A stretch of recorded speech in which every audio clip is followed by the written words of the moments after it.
Have a wonderful day.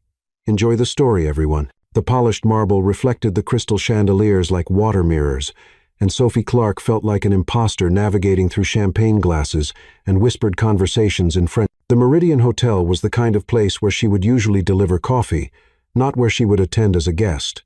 Her navy blue dress, bought on sale 3 months ago, seemed to lose its shine under the golden lights of the ballroom. "Just deliver the gift and leave," she muttered to herself, adjusting the strap of her purse on her shoulder. The uncomfortable heels made each step sound like a small echo of insecurity on the gleaming floor. Sophie had met Lily in college when they shared instant ramen and dreams too big for their tight budgets. Now Lily was marrying an heir to a real estate dynasty. And Sophie, well, Sophie still wrote on napkins during breaks at the cafe where she worked. As she crossed the ballroom toward the gift table, her heart stopped. There he was, James, her ex-boyfriend, the one who had broken her heart into pieces 2 years ago, leaning against the bar, smiling charmingly at a blonde woman in a dress that probably cost more than Sophie's rent for 6 months. The air seemed to grow thicker. Sophie felt her palms sweat, and for a terrible moment, she considered hiding behind a marble column. James had that way of making her feel small, like his presence was a constant reminder that she would never be enough. "No, no, no," she whispered.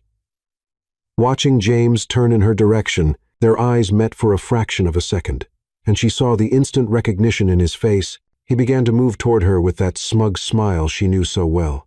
Panic took over Sophie. She couldn't face James. Not here, not dressed like a cheaper version of herself. Not when he was clearly thriving while she still struggled to pay the bills. Her eyes desperately scanned the ballroom, searching for an exit, a distraction, anything. That's when she saw him. A tall man standing alone near the floor-to-ceiling windows that offered a panoramic view of Manhattan. He held a glass of red wine but wasn't drinking. There was something in his posture, a stillness that contrasted with the bustling ballroom. His dark suit was impeccable, tailored in a way Sophie recognized from the magazines she flipped through at the dentist's office. But it was his eyes that caught her attention. Even from a distance, she could tell he was watching the crowd with an almost bored expression. Without thinking twice, Sophie walked directly up to him. The masculine fragrance, something expensive with notes of cedar and bergamot, reached her before she even spoke a word. "Sorry," she said, approaching and gently placing her hand on his arm. "I know this is going to sound completely crazy, but could you pretend to know me for a few minutes?" The man turned toward her, and Sophie felt the air leave her lungs. Up close, he was even more striking. Dark hair with some gray streaks at the temples, eyes of a blue so deep they looked gray in the golden light of the ballroom, and an expression that went from surprise to something resembling amusement. "Pretend to know you?" he repeated with a deep, smooth voice that had a hint of an accent. Sophie couldn't place. "That's an interesting approach." "Please," Sophie whispered, realizing James was getting closer. "My ex is coming toward me, and I really can't deal with this right now. I beg you." The stranger followed her gaze to James, who was just a few meters away, and something in his expression shifted. It wasn't jealousy or possessiveness, but an almost instant understanding, like he knew exactly what it felt like to want to disappear. "Of course," he said, setting his wine glass down on a nearby table and turning completely toward Sophie. "How would you like to do this?" The simplicity of his answer caught her off guard. She had expected questions, hesitation, maybe even a polite refusal. But he just agreed. I didn't think this through," she admitted. "Sophie," James's voice sliced through the conversation like a blade. "Wow, what a surprise to see you here." Sophie felt her body tense, but before she could respond, the stranger took a step closer to her, not in an invasive way, but protective, as if he were creating an invisible shield between her and James. "Darling," he said with a familiarity that sounded surprisingly natural. "Aren't you going to introduce me to your friend?" The word friend was spoken with such cold politeness that Sophie had to suppress a smile. James seemed momentarily disoriented, looking from Sophie to the stranger with an expression that mixed confusion, and she took pleasure in noticing a hint of intimidation. "James, this is..." Sophie paused, realizing she didn't know the man's name. "Nathan," he completed smoothly, extending his hand to James. "Nathan Harris." James shook the offered hand, but Sophie noticed how he had to look up to meet Nathan's eyes. "James Parker. Sophie and I have history." "Had," Sophie quickly corrected. "We had history." Nathan slid his arm around Sophie's waist, a casual gesture that sent a wave of warmth through her. "Well, the past is the past, right?" Nathan said. Sophie and I were just enjoying the present. The implication in Nathan's words was subtle but clear.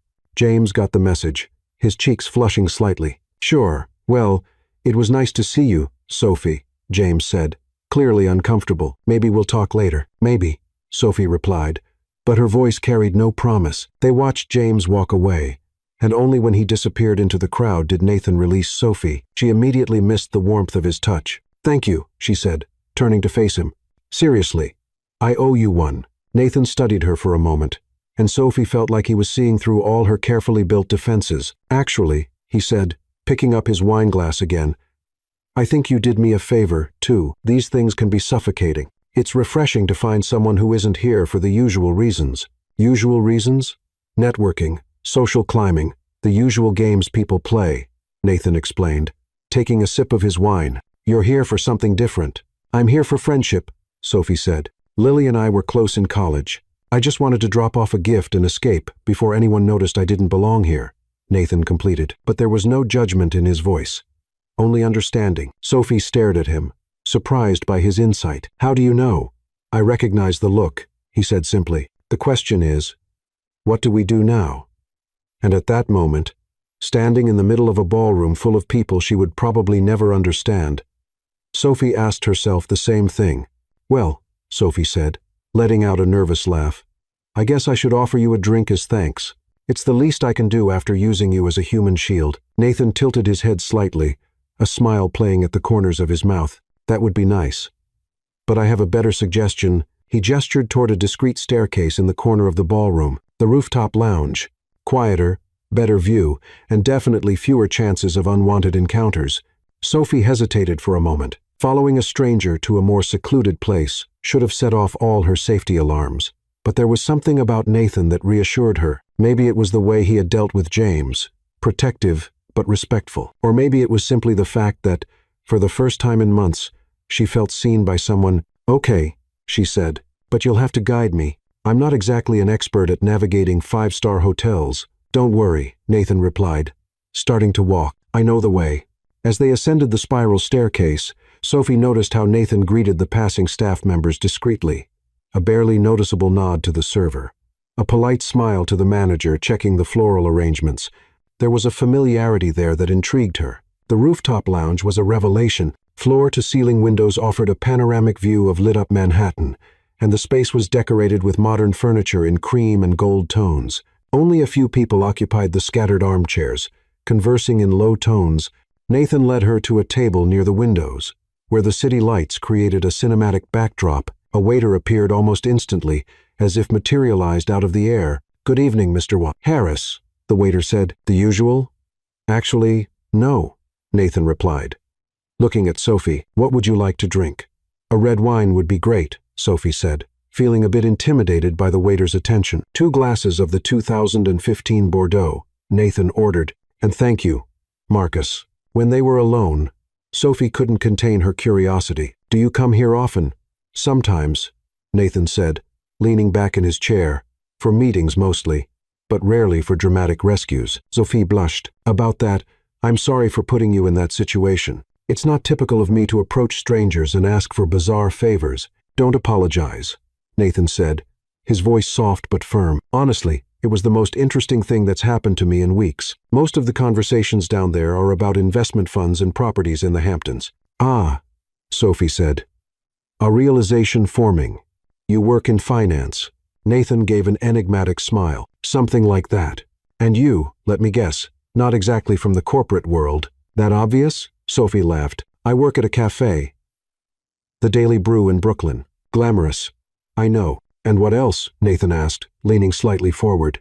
"Because I have a feeling serving coffee isn't all you do." Sophie was surprised by the question. Most people, especially at events like this, seemed satisfied with superficial answers. "I write, or try to write, mostly on napkins and the backs of receipts during breaks." "What kind of writing?" "Romance. Stories about ordinary people finding something extraordinary in their ordinary lives." Sophie paused, realizing the irony of the moment. "Actually, I think I just lived one of those stories a few minutes ago." The waiter returned with the wine. and Nathan waited until they were alone again before responding. James seemed to be more than just an ex. There was history there. Sophie swirled her wine in the glass, watching the red legs drip down the sides. 2 years of relationship. He made me feel like I was a project for improvement, you know, like I needed to be fixed, updated, to fit into the life he had planned. And you tried to fit in. For a while, Sophie admitted, I changed the way I dressed, my weekend plans, even the way I spoke. I tried to be the version of myself he wanted, but it was never enough. I was always almost there, but never really there. Nathan drank his wine slowly, processing her words. He's an idiot. The simplicity of the statement made Sophie laugh, a genuine, freeing laugh. Thank you. It's not that I didn't know that intellectually, but hearing it from a complete stranger is validating. Not so strange now, Nathan said. After all, we've already played a convincing couple. True, Sophie agreed, feeling the warmth spreading through her chest. And it wasn't just the wine. And you, I have to ask, do you do this often? Saving damsels in distress at social events? This was definitely a first. Nathan laughed. Normally, I'm trying to avoid conversations, not facilitate them. Why? Nathan paused, as if carefully choosing his words. Let's just say, most of the people I meet at these events have very clear motives. They know exactly who I am before we even talk. And is that bad? It's limiting. It makes it hard to know if someone is interested in you as a person or what you represent. Sophie studied his face, noticing a vulnerability he was trying to hide behind his polished composure. Well, for the record, I have no idea what you represent. I just know you were kind to a stranger in panic and that you have good taste in wines. And that's refreshing, Nathan said, meeting her eyes. Very refreshing. They drank in comfortable silence for a moment, watching the city lights twinkle like earthly stars. Sophie felt strangely at ease, as if she had known Nathan for much longer than the 40 minutes that had passed since their first meeting. Can I ask you something? Nathan said finally. Of course. Why did you really come tonight? Not just the gift story. What was your real motivation? Sophie considered the question. Curiosity, I guess. Lily always talked about this world when we were friends. I wanted to see what it was like, even knowing I wouldn't belong to it. And maybe I wanted to prove to myself that I can be in places like this without falling apart completely. And how's that mission going? Sophie looked around the elegant lounge, then back at Nathan. Better than I expected, especially considering I started the night by hugging a complete stranger. Technically, you hugged me because I was a complete stranger. Nathan corrected with a smile. If you knew who I was, maybe you would have chosen someone else. There was something in the way he said that made Sophie furrow her brows. Who are you, Nathan? He hesitated, swirling the wine glass between his fingers. Someone who rarely has honest conversations like this. It wasn't exactly an answer, and they both knew that. But Sophie decided not to press. For now, it was enough just to be there in that moment, suspended between strangers and acquaintances, where the possibilities seemed endless. Well, she said, raising her glass, to honest conversations and unexpected rescues, and not belonging to the right places for the right reasons, Nathan added, clinking his glass with hers. The crystal-clear sound echoed between them, sealing something neither of them could yet name. The second glass of wine had left Sophie feeling more relaxed, her words flowing with an honesty she rarely allowed strangers. Nathan listened with a focus that made her feel as if her stories truly mattered, not just as polite social conversation, but as genuine fragments of a life worth getting to know. So, you really haven't published anything? Nathan asked, resting his chin in his hand as he watched Sophie speak animatedly about a short story she had written about a florist who communicated with plants. Not officially, Sophie admitted, blushing slightly. I have a blog that 3 people read. My mom, my best friend Emma, and someone in Portland who always comments with heart emojis. Not exactly the New York Times, but you keep writing. I can't stop, Sophie said, shrugging. It's like breathing, even when it feels pointless. Even when I pay the bills serving coffee instead of creating worlds. I still wake up with stories in my head. Nathan was quiet for a moment, watching the city lights through the window. You said something interesting earlier about ordinary people finding something extraordinary. My favorite theme, Sophie confirmed. I think magic exists in the little moments. An unexpected conversation. A brave choice. The way someone looks at you when they think you're not watching. She stopped abruptly, realizing that Nathan was looking at her exactly that way. like she was something unexpected and precious that had stumbled into his night. "Sorry," Sophie said quickly. "I talk too much when I drink wine. Occupational hazard of being a writer. Always overanalyzing everything." "Don't apologize," Nathan said, his voice softer than before. "It's refreshing to hear someone talk about the world that way. Most people I know see life as a series of transactions, goals to achieve, metrics to hit. And you? How do you see life?" Nathan paused for a long moment, swirling his wine in the glass. "Honestly, lately it's like something happening around me, but not necessarily to me. Like I'm an observer of my own existence." The raw vulnerability in his voice made Sophie's heart tighten. "That sounds lonely." "It is," Nathan admitted. "Very lonely." They sat in silence for a moment, the weight of their confessions hanging between them. Sophie wanted to ask more, wanted to understand what had created that melancholy in his eyes, but something told her pressing would break the fragile spell they had created. "Can I tell you something?" Nathan said finally. "Something that might change the way you see me." Sophie's stomach tightened. "You're married." "No," Nathan laughed, a genuine laugh that eased the tension. "Definitely not married. It's more complicated than that." "Okay," Sophie said cautiously. "I'm listening." Nathan took a deep breath. "You remember when you asked about my work and I said something like that about finance?" "Yes. Well, the truth is I own some companies. Several companies.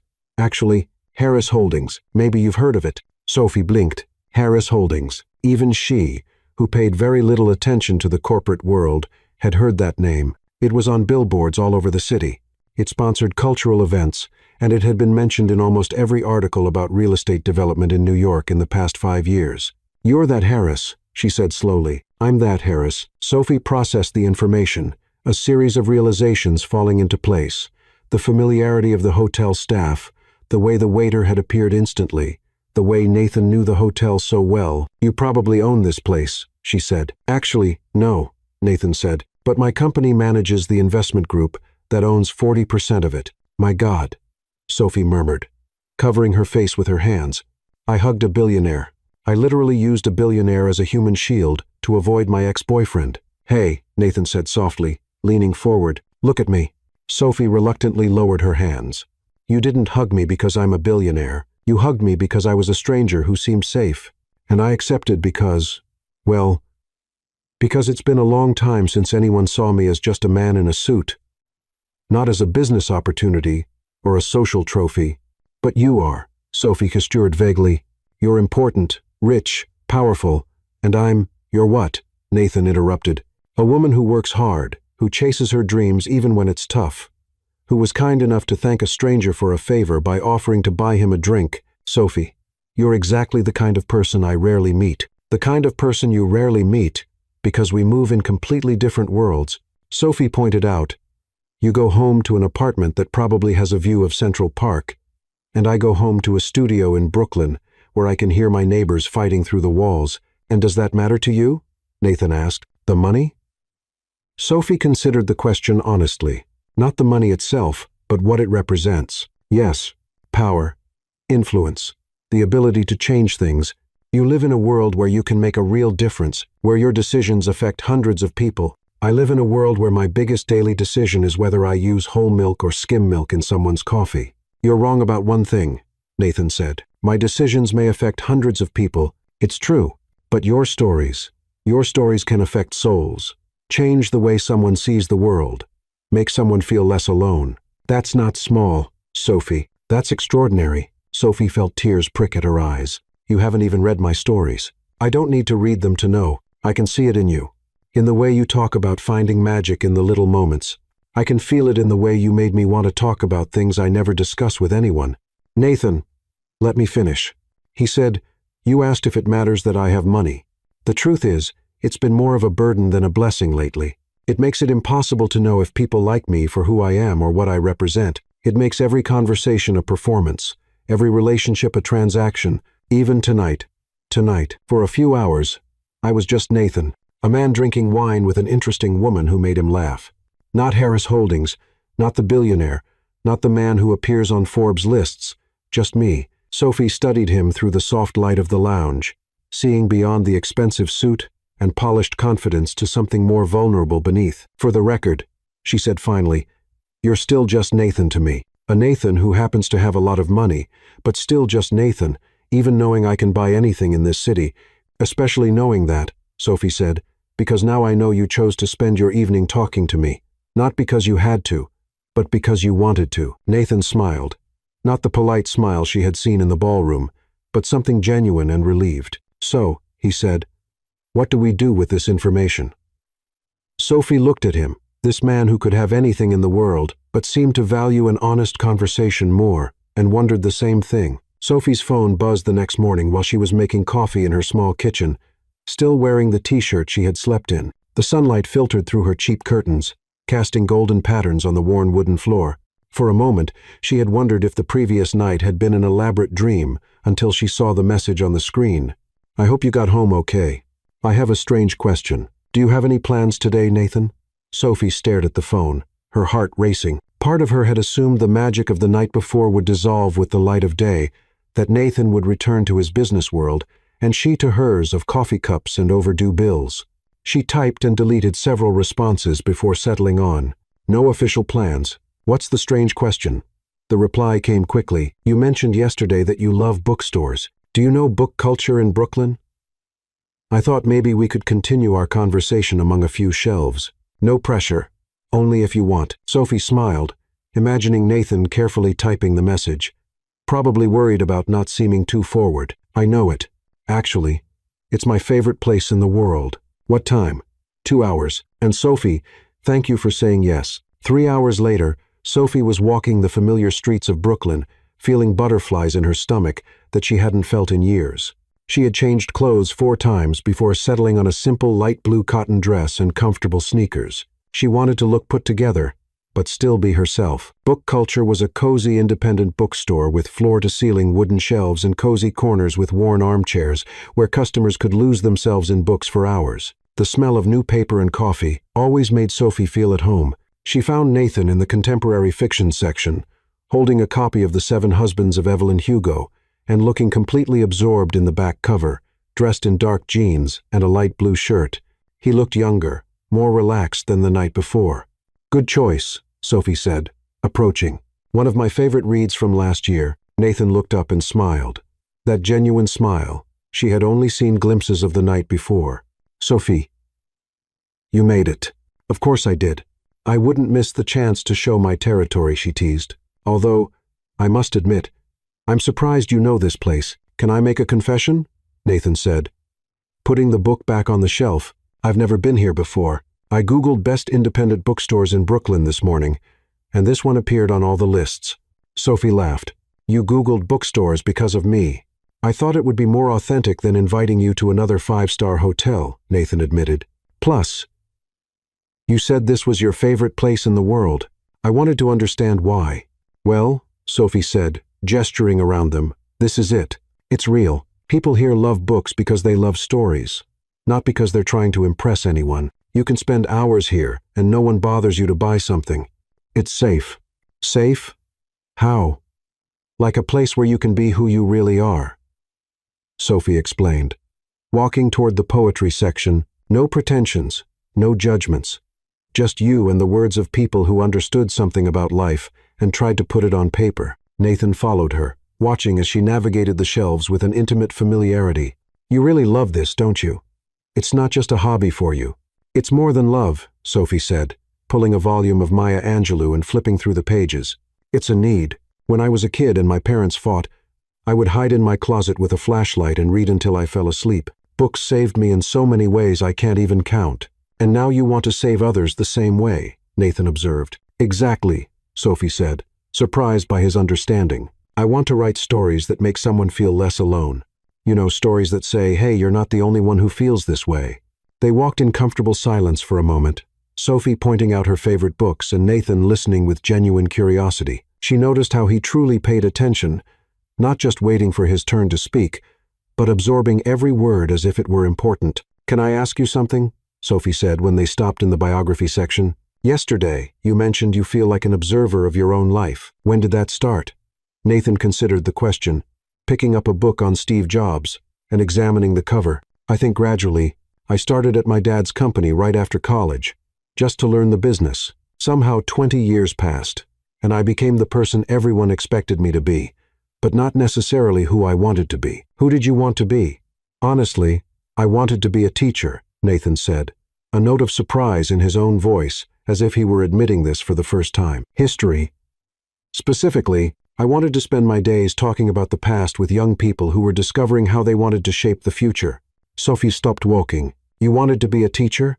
I still do sometimes, Nathan admitted. When I'm in endless meetings about quarterly projections and acquisition strategies, I catch myself thinking about classrooms and discussions about how social movements changed the world. Why didn't you do it? Family responsibility, expectations, the weight of a company that employs thousands of people, Nathan listed. And I admit, security.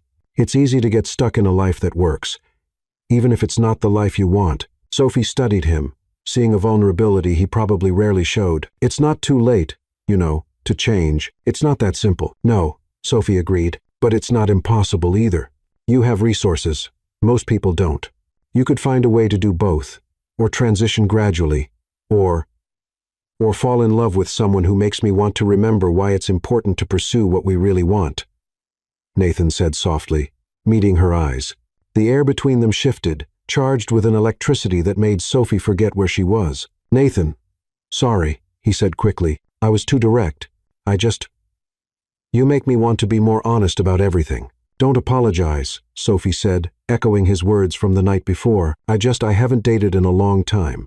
Since James, actually, and with you being who you are, being who I am, being someone who can have anything they want, Sophie explained, I don't know how to navigate that.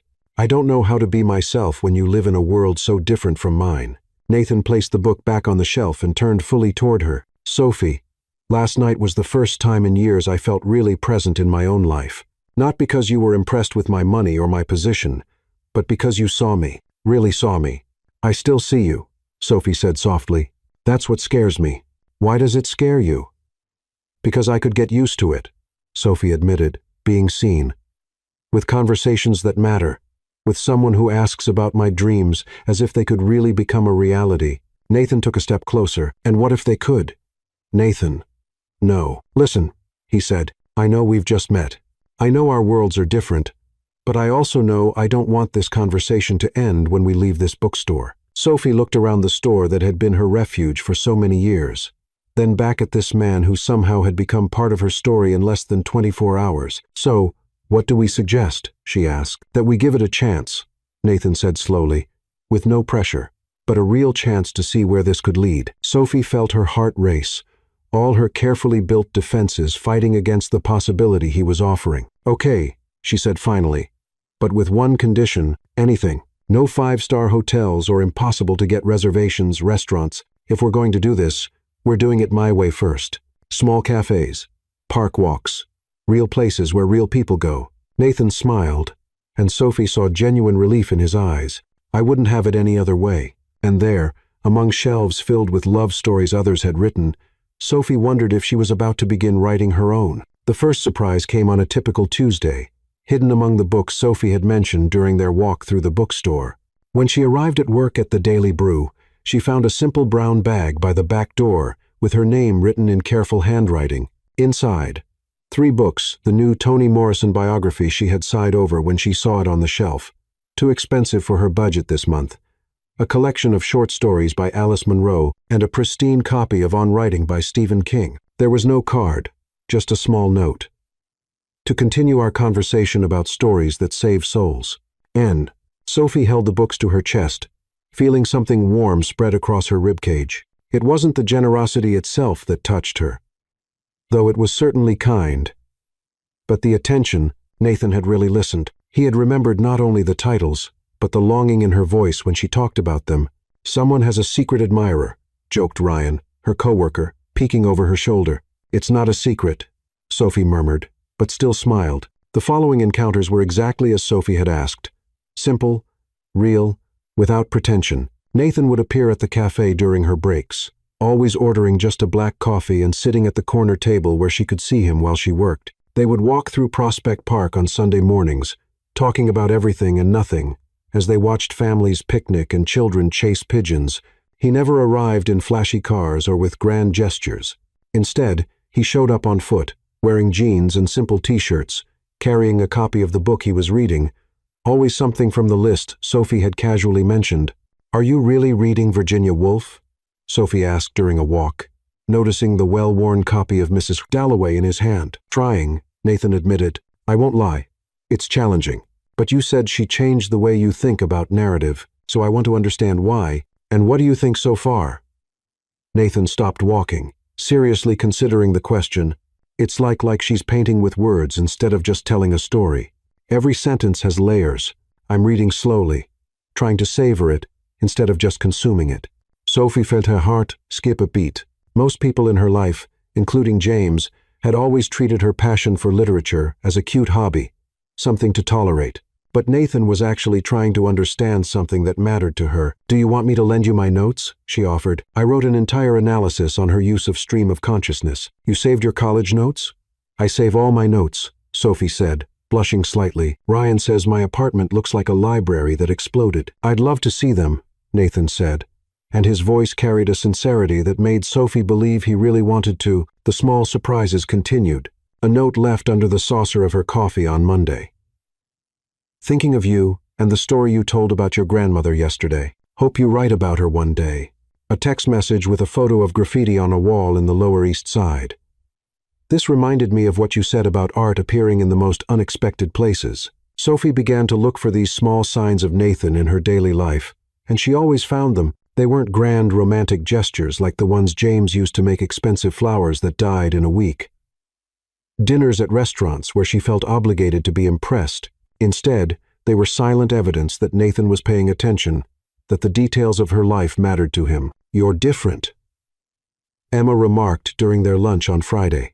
They were sitting at a small Vietnamese cafe, sharing spring rolls while Sophie tried and failed to hide her constant smile. "Different how?" "More present," Emma said, gesturing with her fork. "Like you're actually here in this life instead of just passing through, waiting for the real life to begin." Sophie considered her friend's words. Emma was right. For years, she had felt like she was just marking time, waiting for her real life to begin when she finally published a book, when she got a better job, when she became the person she thought she should be. But lately, each day felt complete in itself. "It's because of him, isn't it?" Emma continued. "This mysterious man you barely mention, but who clearly makes you smile every time your phone rings." "It's not just because of him," Sophie said, though she knew she wasn't being entirely honest. "It's he makes me remember things I used to like about myself before I started measuring my worth by other people's expectations." "Like what?" Sophie stirred her coffee, trying to find the right words. "With James, I always felt like I was being tested. Like every conversation was an opportunity to prove I was smart enough, interesting enough, sophisticated enough to deserve his time. With Nathan, I don't feel like that." "How do you feel?" "Like my opinion on Virginia Woolf is as interesting as any academic analysis, like my stories about serving coffee are just as valid as any important corporate event. Like I am enough, exactly as I am." Emma smiled. "That sounds like a man worth getting to know." "It is," Sophie admitted, "but it also scares me." "Why?"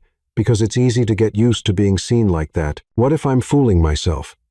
What if this is just newness for him, and eventually he'll realize that I'm really just a waitress with dreams too big?" "Sophie," Emma said, leaning forward seriously, "you have to stop selling yourself short. You're not just anything. You're a writer who works at a cafe to pay the bills. You're a woman who reads Toni Morrison and still knows how to recommend the perfect coffee for a grumpy customer. You're someone who sees magic in the little moments and makes others see it too." That night, Sophie was closing the cafe when Nathan appeared outside the glass door, holding 2 cups of coffee from another place and smiling shyly. "I thought you might be tired of coffee after spending a whole day making it for others," he said when she opened the door. "Where did you bring this from?" Sophie asked, accepting the hot cup. "From the 24-hour place on the corner. The guy behind the counter said it was decent coffee for decent people." Sophie laughed. "That's a high recommendation coming from Mr. Lee." They sat on the steps in front of the cafe, watching the Brooklyn night unfold. People returning from work, college students heading to dates, the everyday life of a city that never really sleeps. "Can I tell you something?" Nathan said after a comfortable silence. "Always. The past few weeks have been the first time in a long while that I've woken up excited for the day to begin. Not because I have important meetings or big decisions to make, but because I might see you, or get a message from you, or just think about something funny you said." Sophie felt warmth rise in her chest. "Nathan, you don't have to," she said quickly. "I just wanted you to know that you make me remember there's life beyond the numbers and strategies and responsibilities. You make me remember that it's worth living, not just surviving." Sophie looked at this man who could be anywhere in the world doing anything, but chose to be here, sitting on the steps of a cafe in Brooklyn, drinking 24-hour coffee and talking about life like it really mattered. "You remind me too," she said softly. "You remind me that maybe I'm worthy of someone who really sees me." And there, under the neon lights of an ordinary street, Sophie began to believe that it might be possible to be loved exactly as she was. Reality hit Sophie like a cold wave on a Thursday night when Nathan invited her to join him for a contemporary art exhibition at MoMA. She had initially hesitated. Formal cultural events always made her feel like she was wearing a costume that didn't quite fit, but Nathan had gently insisted it would be different, that it would just be the two of them exploring art together. "It's a Basquiat retrospective," he had said. "You mentioned how much you love the way he blends words and images. I thought it might be interesting." As always, he had paid attention to the details she had let slip in casual conversations.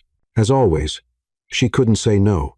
The exhibition itself was magical. Sophie lost herself in the vibrant, chaotic paintings, the scribbled words that screamed truths about identity and power. Nathan walked alongside her, asking genuine questions about her interpretations, listening as if her opinions were as valid as any renowned art critic's. "Look at this," Sophie murmured, standing in front of a canvas that blended text and figures in dense layers of meaning. "The way he uses words, it's almost like visual poetry, as if each word has physical weight in the composition." "Is that what you try to do in your writing?" Nathan asked. "Give physical weight to words?" Sophie looked at him, surprised by the insight in his question. "That's exactly it. I want each word to have purpose, to carry real emotion." They were leaving the exhibition, Sophie still vibrating with the energy of the works, when everything changed. "Mr. Harris," the voice came from behind them, formal and urgent. Sophie turned to see a man in a dark suit, wearing a discreet earpiece and an expression that spoke of important business. "Evan," Nathan sighed, and Sophie could hear the resignation in his voice. "I thought we agreed tonight was off limits." "I apologize, sir, but the board is meeting to apologize. There's an emergency situation with the acquisition of Baxter Industries. They need your decision tonight." Sophie watched the transformation happen in real time. Nathan, who had spent the last hour discussing raw emotions in abstract paintings, straightened, his shoulders taking on a posture she had never seen before. His expression became more controlled, more distant. "What kind of emergency?" Nathan asked, his voice taking on an authoritative tone that made Sophie feel like a stranger observing from the outside. "Last-minute regulatory issues. The lawyers say we have a 6-hour window to restructure the deal, or we lose the opportunity completely." "Baxter Industries," Sophie repeated quietly, recognizing the name. She had read about the company in the newspapers. A billion-dollar acquisition that would affect thousands of jobs. Nathan looked at her, and she saw both apology and frustration in his eyes. "Sophie, I'm sorry. I really need to go," she said quickly, trying not to let it show how out of place she felt. "It's important. Can I take you home first?" "No, it's fine. I'll take the subway." "Sir," Evan interrupted politely, "the car is waiting. If we could." "1 minute," Nathan said firmly, and there was something in his voice that made the security guard step back. But Sophie was already retreating, creating both physical and emotional distance. "Nathan, it's really fine. Go. They need you." She turned and started walking toward the museum stairs before he could protest.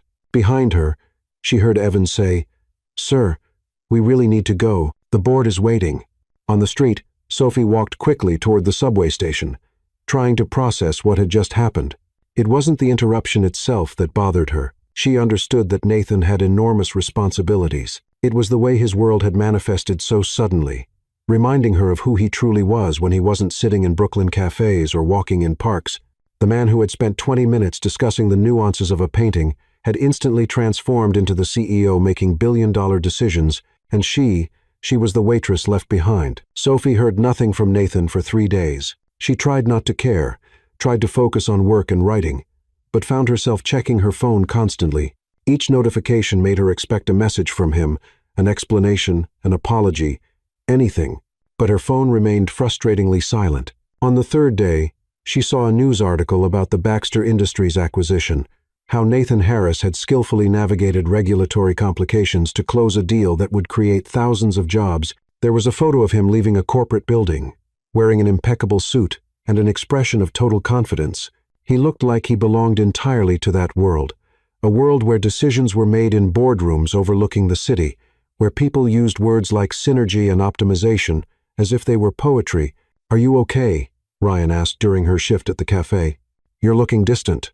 "I'm fine," Sophie lied, preparing a latte with mechanical movements. "Just thinking about the mysterious guy." Sophie didn't answer, but Ryan knew her too well not to notice. "I want some unsolicited advice," he offered. "Not really. If he's making you question your own worth, he's not the right guy," Ryan said. "Anyway, you're worth so much more than that, Sophie." That night, Sophie was closing the cafe alone when she saw Nathan through the glass door. He was standing outside, wearing jeans and a simple jacket, holding 2 cups of coffee, like he had done so many times before. But this time, there was a hesitation in his posture that hadn't been there before. Sophie opened the door slowly. "Hi," he said, extending one of the cups to her. "Hi," she replied, accepting the coffee but not moving to let him in. Can I explain?"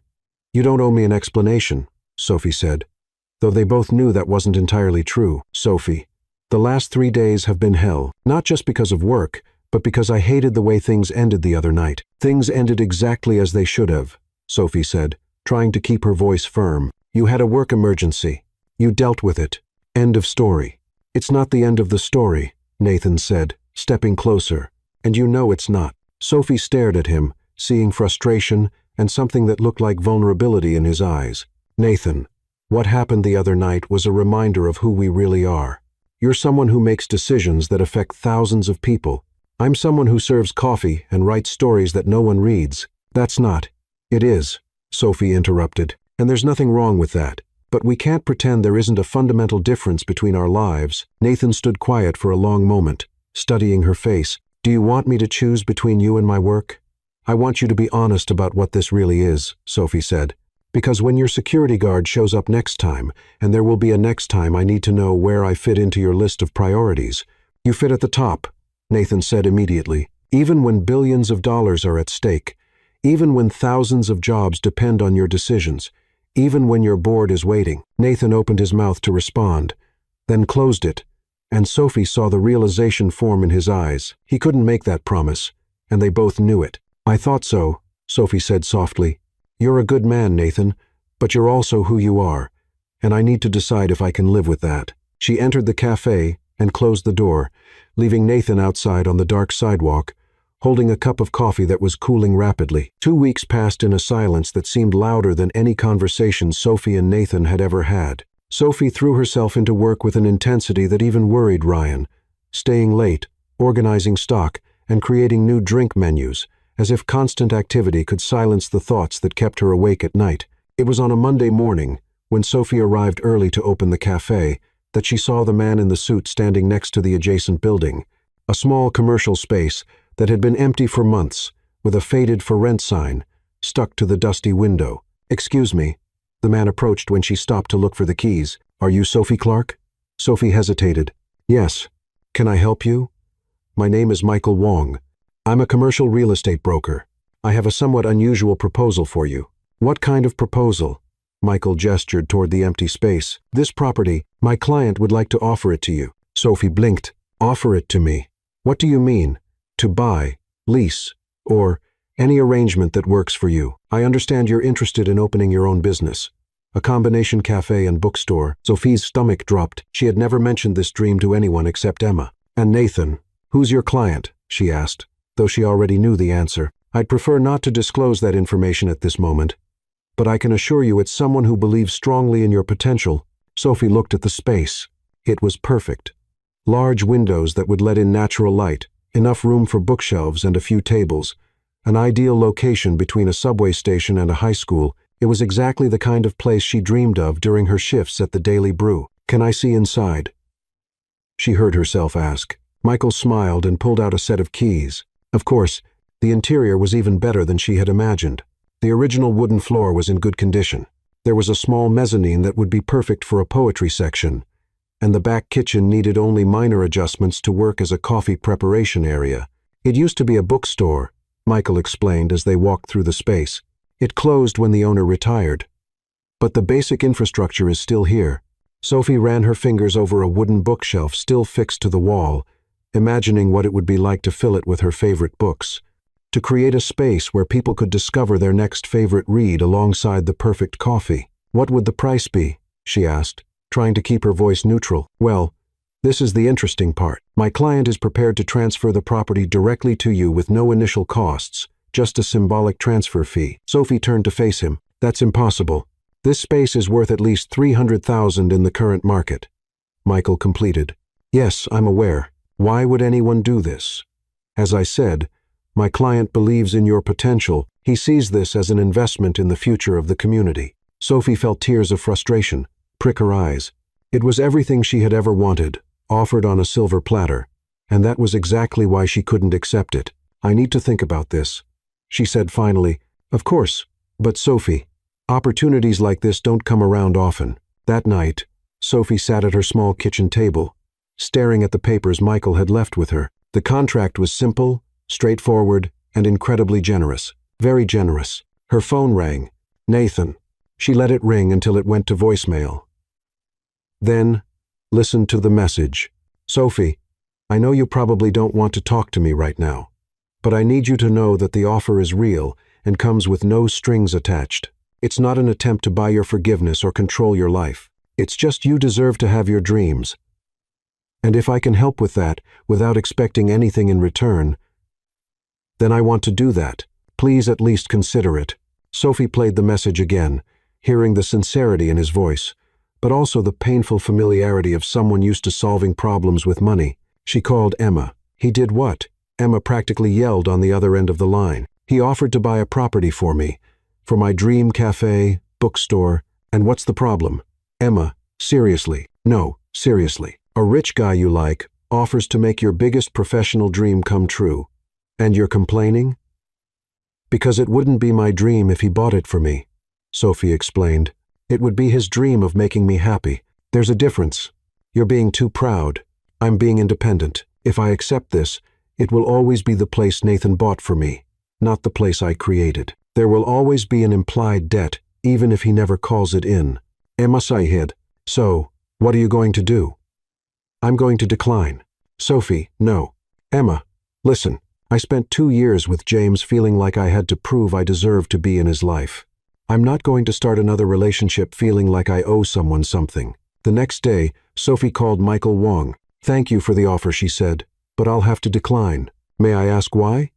It's an exceptional deal. Because it needs to be mine, Sophie said simply. My way, in my time, with my own sweat. I understand. And if I told you there are other options financing with very favorable conditions, flexible payment plans, it would still be charity disguised, Sophie said. Thank you. But no. After hanging up, Sophie felt strangely relieved. It was terrifying to reject something so perfect, but also liberating.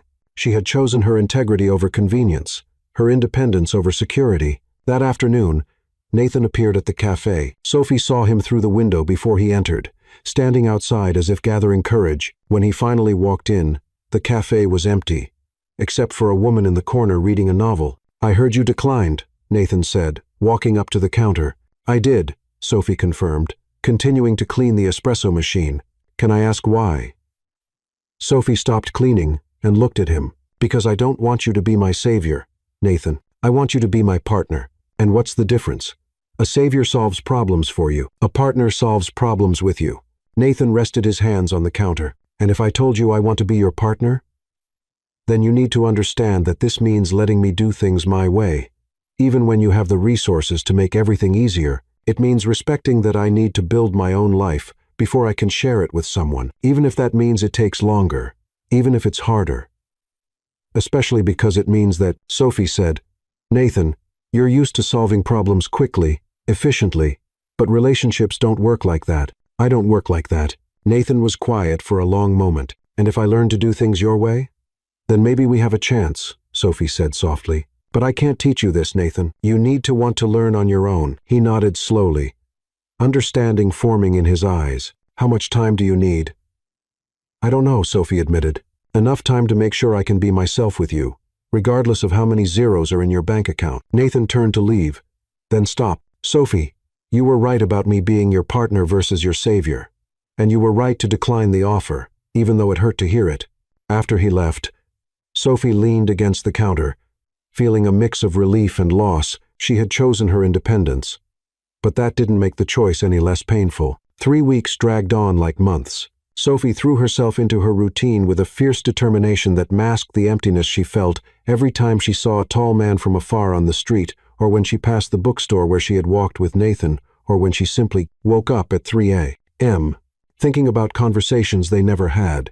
She had started saving money obsessively, putting every extra cent into a separate account mentally labeled Cafe Dream. It was a pathetic amount compared to what she would need. But it was hers. Each dollar represented an extra hour worked, a homemade meal instead of takeout, a borrowed book from the library instead of a purchased one. It was on a Thursday afternoon, while Sophie was organizing stock in the back of the cafe, that she found the envelope. It was hidden between boxes of disposable cups, as if someone had carefully placed it there for only her to find. Her name was written on the front in handwriting she didn't recognize. It wasn't Nathan's handwriting. Inside, a sheet of expensive cream-colored paper with no letterhead or identification. Sophie, there are people in this world who are born great, and there are people who achieve greatness, but there is a third type. People who have always been great but hid from that truth because someone told them they were too small for the space they naturally occupied. You are not too small.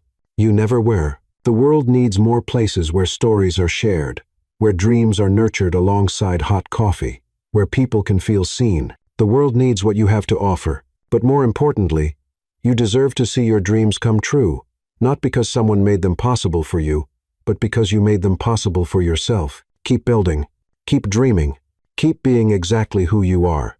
Someone who believes in you. Sophie read the letter 3 times, feeling something loosen in her chest. It wasn't just the words, though they were exactly what she needed to hear. It was how the writer had understood her struggle, her need to do things on her own. She knew it was from Nathan, even without a signature. She could feel his voice in the words, his understanding of who she truly was beneath all her insecurities. That night, Sophie was sitting in her small apartment, rereading the letter, when Emma showed up with a bottle of wine and a determined expression. "Intervention time," Emma announced, placing the wine on the coffee table. "You're being ridiculous." "Hi to you, too," Sophie said dryly. "Sophie, I'm serious. You're wasting something real because of pride." "It's not pride. It's self-preservation." Emma threw herself onto the couch beside her. "Okay, let's break this down. A man you clearly love, I didn't say I love him. You don't have to. It's written all over your face every time someone mentions his name. A man you love tried to do something nice for you, and you rejected him because you didn't want to feel like you owe him something." "Exactly. But Sophie, relationships are about owing each other things. Not financial debts, but emotional debts. Affection, support, presence. You think you're protecting your independence, but you're actually protecting yourself from vulnerability." Sophie was quiet, swirling the wine in her glass. "Can I tell you about Chris?" Emma continued, mentioning her boyfriend of 3 years. "What's Chris got to do with this?"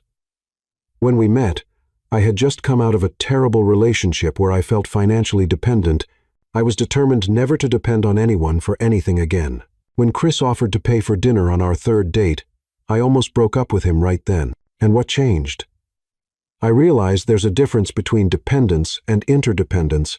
Dependence is needing someone to be who you are. Interdependence is choosing to share who you are with someone." Sophie considered her friend's words. "But what if I accept help from him, and then he decides we're not compatible? What if I get stuck in something he made possible? What if you don't accept and then realize you wasted the chance to build something beautiful with someone who really sees you?" Emma retorted. "Sophie, risks are a part of love. They always have been. James made me feel like I needed him to be someone important. And how does Nathan make you feel?"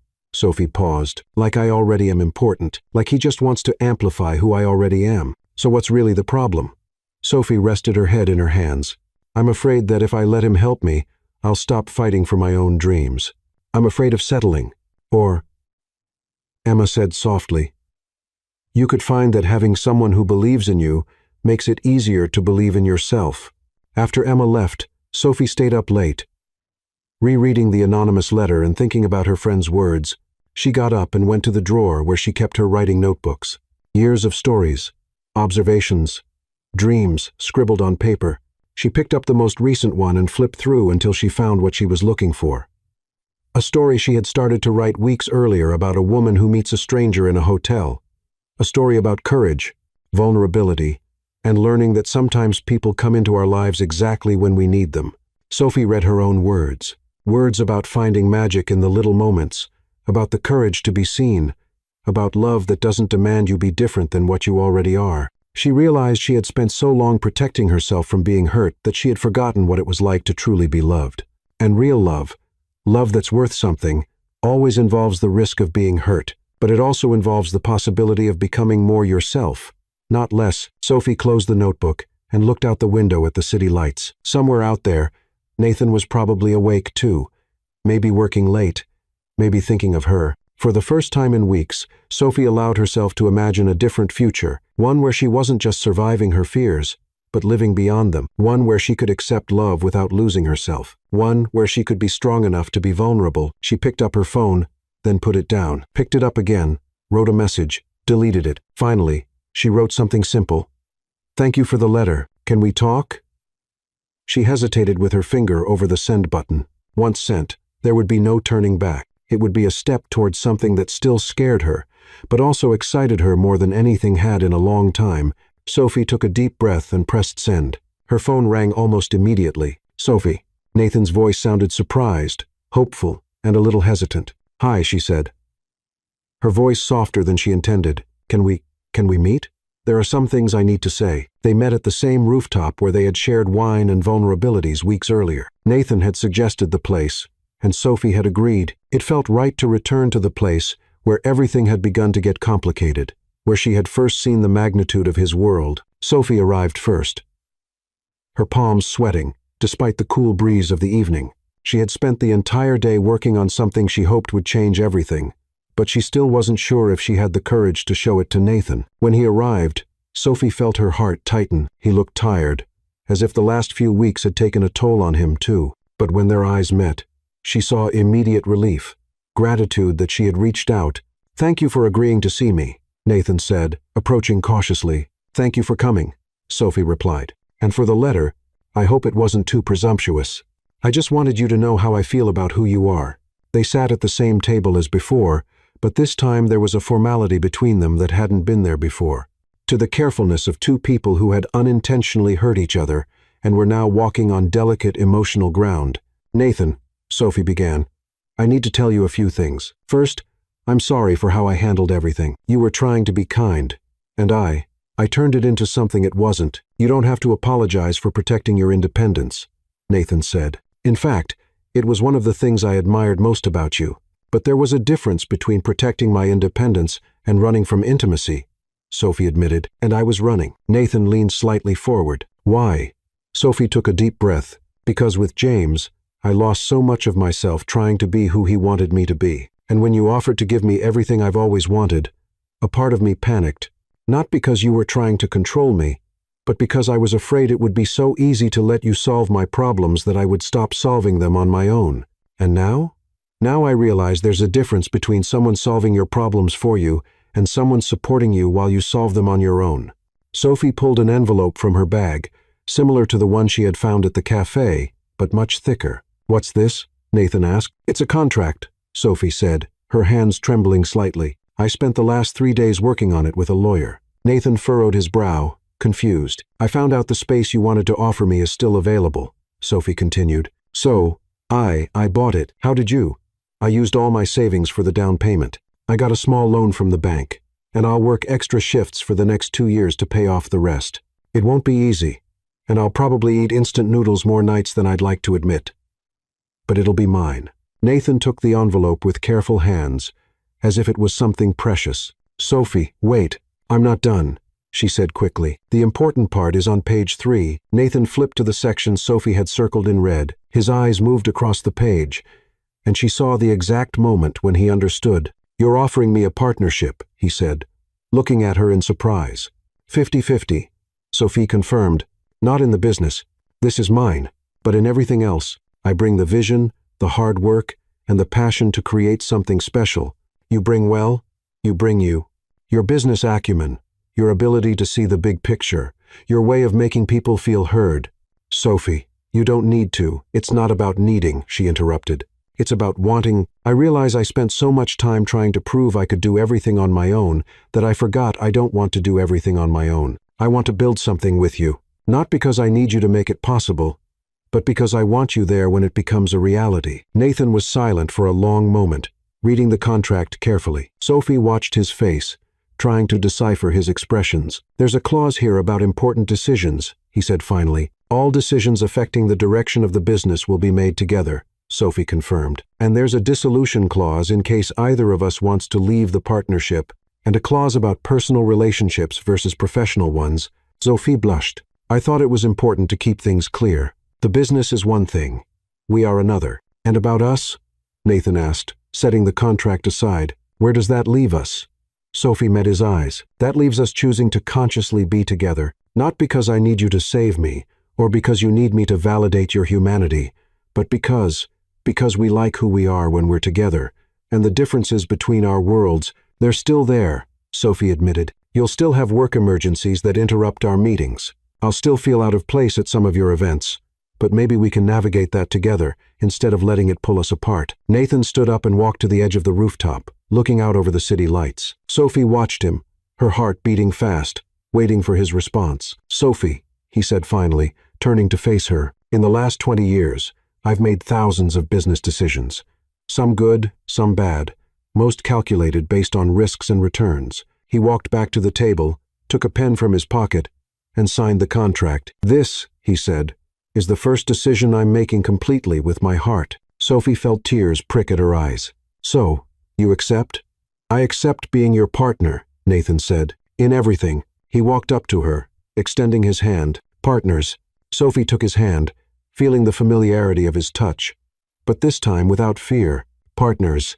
And there, high above the city where they had first met as strangers, pretending to know each other, Sophie and Nathan began something new, something built on choice, not need, on shared strength instead of hidden weakness. So, Nathan said, not letting go of her hand, when do we start building our dream?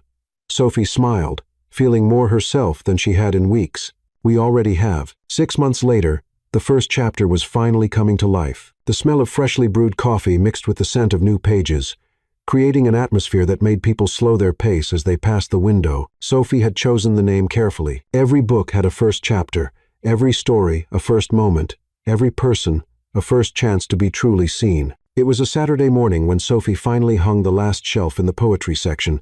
Her hands were covered in paint, there was sawdust in her hair, and she had never felt prouder of anything in her life. It's looking beautiful, Nathan said, appearing at the door with 2 cups of coffee and a smile that still made her heart race after all these months. It's looking real, Sophie corrected, stepping down from the ladder. Yesterday, I was still imagining what it would be like. Today, I can actually see it. Nathan looked around the space they had transformed together.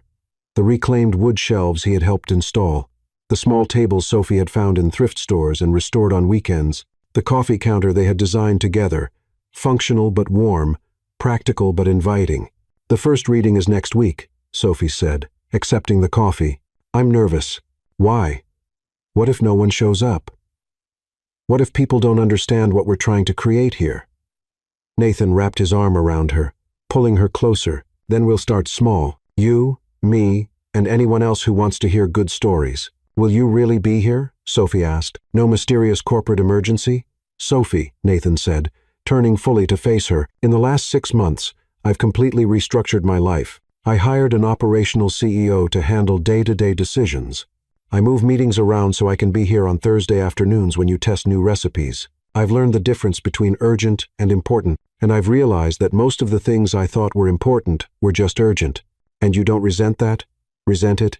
Nathan laughed. Sophie, yesterday I spent 2 hours helping you organize books by color for that themed display, and it was the most satisfying part of my week. Last week, I stayed up until midnight, listening to you read the first chapter of the novel you're writing. These last 6 months have been the most alive I've felt in years. Sophie smiled, remembering that night. She had hesitated to show her writing to Nathan, but when she finally did, He listened with the same focused attention he gave to everything she considered important. "About the novel," she said hesitantly, "I need to tell you something." "What?" "It's about us. Well, a fictional version of us. About a woman who hugs a stranger in a hotel and discovers that sometimes the best stories start with the most unexpected moments." Nathan frowned. "Are you writing our story?" "Our story inspired the fiction," Sophie corrected. "But the real story is much better than anything I could invent." "Why?" "Because in fiction, I would have made the female character accept help more easily. I would have made the hero less complicated, the obstacles less real. But our story has all the hard parts. And still, it worked." Nathan pulled her closer. "It worked because we allowed ourselves to be complicated, because we didn't try to be perfect for each other." They were interrupted by the doorbell. Sophie turned to see a young woman peeking through the glass, holding a young child's hand. "Sorry," the woman said when Sophie opened the door. "I saw the sign about story time for kids. Are you open yet?" "Not officially," Sophie said, "but come on in." The child, a girl of maybe 5, ran immediately to the children's section, her eyes widening as she saw the carefully organized picture books on the low shelves. "Can I?" the girl asked, pointing to a book. "Of course," Sophie said. "You can take any one you want." As the child got lost in the books, her mother approached the counter where Nathan was preparing coffee. "This place is exactly what the neighborhood needed," she said. "A place where kids can discover they love reading, where parents can relax with decent coffee." "That was the idea," Sophie said, watching the girl, already absorbed in a book about a girl who wanted to be an astronaut. After they left, with 3 books purchased and promises to return for official story time, Sophie and Nathan were alone again, in the space they had created. "Did you see how her eyes lit up?" Sophie said. "That's it. That's exactly what I wanted. A place where stories come to life," Nathan said. "A place where people feel seen." Nathan walked over to a specific shelf in the contemporary fiction section, a small display he had created without telling Sophie. 2 copies of each of her favorite books, arranged so there was always one available for customers, and another that remained as part of the store's permanent collection. "You still do that," Sophie said, noticing his action. "You always make sure there are 2 copies of my favorite books." "I want others to discover them," Nathan said, "but I also want you to always have access to the stories that made you want to write your own." Sophie felt that familiar tightness in her chest, not from anxiety, but from gratitude. "How do you always know exactly the right thing to do?" "I don't know. I just pay attention to what matters to you." They sat in comfortable silence, watching the shelves full of possibilities. The coffee counter waiting for the first official customers, the reading area with comfy armchairs where people would soon create memories with new books. "Nathan," Sophie said finally. "Yes? Thank you for letting me do this my way. Thank you for letting me be a part of it." Sophie looked at this man who had entered her life as a convenient stranger and had become something much deeper, a true partner who supported her without trying to control her, who loved her without trying to change her. "Ready to officially open on Monday?" Nathan asked. "Ready?" Sophie said, taking his hand. "Ready to see what stories we help start." And there, surrounded by thousands of stories written by others, Sophie and Nathan knew they were writing their own, one line at a time, one choice at a time, one page at a time. Sometimes the moments that change our lives begin with a desperate decision. Sophie hugged a stranger to escape the past, but found a future she had never dared to imagine. She learned that true love doesn't ask you to be different. It celebrates exactly who you already are. And she discovered that the most powerful dreams are those we build with our own hands alongside someone who believes in our strength. Because sometimes, all someone needs is to be seen, and maybe, deep down, this story is also about us.